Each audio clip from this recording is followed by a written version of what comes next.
দেশে প্রতি বছর আলুর চাহিদা রয়েছে ৯০ লাখ টন। বিপরীতে পরিসংখ্যান ব্যুরো বলছে ২০২৩ ও ২০২৪ সালে উৎপাদন হয়েছে ১,৪ লাখ টনের বেশি। এরপরও নানা অজুহাতে আলুর দাম অস্বাভাবিক বাড়তে দেখা গেছে।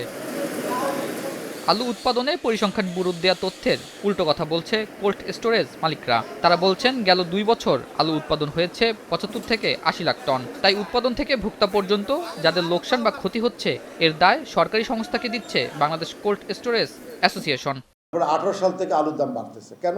কৃষক আলু চাষ কম করছে দেশের ডোমেস্টিক খাদ্য চাহিদার তুলনায়, তখন মার্কেটের শর্টেজ হচ্ছে, তখন আলুর দাম বৃদ্ধি পাচ্ছে।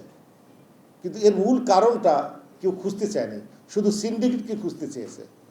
এবার দেখেন আলু এত বেশি হয়েছে, আমি এই ফেব্রুয়ারি মাসে এখানে সাংবাদিক সামনে বলেছিলাম যদি ৪০ টাকা রিটেল প্রাইস হয় আপনারা আমাকে যা করতে বলবেন আমি তাই করব।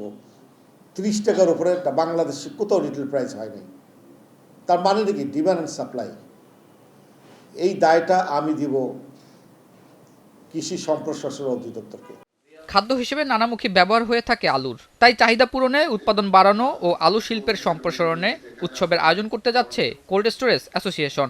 আগামী ১২ ও ১৩ ডিসেম্বর দুদিনব্যাপী রাজধানীতে এই উৎসবের আয়োজন করা হয়েছে। শনিবার আলু উৎসব নিয়ে সংবাদ সম্মেলনে একথা জানানো হয়। এদিকে ভারত ও পাকিস্তান প্রতি বছর ৬ থেকে ৭ লাখ টন আলু রপ্তানি করলেও বাংলাদেশ চলতি বছরে এখন পর্যন্ত ৭২,০০০ টন করেছে বলে জানানো হয়। তাই দায় দেয়া থেকে দূরে সরে এসে সরকারি বেসরকারি সবাই মিলে সঠিকভাবে আলুর উৎপাদন বাড়ানোর পরামর্শ দেওয়া হয়েছে। এই বছরের এক্সাম্পল অথবা বিগত ২ বছরের এক্সাম্পলকে মাথায় নিয়ে সরকার থেকে অথবা কনসার্ন মিনিস্ট্রি থেকে একটা লং টার্ম প্ল্যান হয় এবং যেটা বাস্তবায়ন করা সম্ভব হবে প্রাইভেট সেক্টরকে অ্যাসোসিয়েট করে। আমার মনে হয় যে তাহলে এটা আমরা যে বলছি অর্থকরী ফসল জুট অথবা রাইস, এটার মানে রোলটা শুধু যে ন্যাশনাল লেভেলে হবে তা না, গ্লোবাল লেভেলে হতে পারে পার্শ্ববর্তী দেশের মতো।